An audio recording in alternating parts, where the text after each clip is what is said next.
అందరికీ నమస్కారం అండి. బాచీరావు ఏ న్యూస్ ఛానల్ ఈవినింగ్ న్యూస్కి వెల్కమ్ అండి. ఈరోజు మన వీడియోలో అమెరికాలో వడ్డీ రేట్లు 0.25% తగ్గాయి.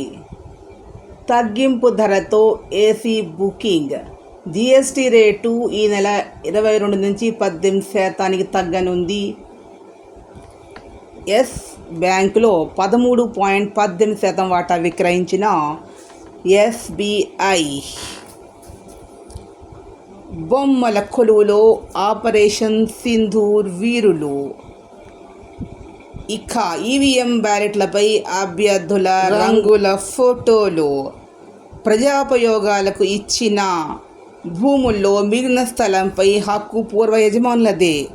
గత తీర్పును వెనక్కి తీసుకుంటూ సుప్రీంకోర్టు తాజా నిర్ణయం. హర్యానాలో భూముల సొంతదారులకు అందుబాటులోకి భీమా సుగం. ఐఆర్డీఏ చైర్మన్ అజయ్ సేథ్ ప్రారంభించారు. డంపింగ్ యార్డ్ రహిత రాష్ట్రమే లక్ష్యంగా స్వచ్ఛాంధ్ర సాకారంలో భాగస్వాములు కావాలని స్వచ్ఛతా హీ సేవ వారోత్సవాల్లో పిలుపు.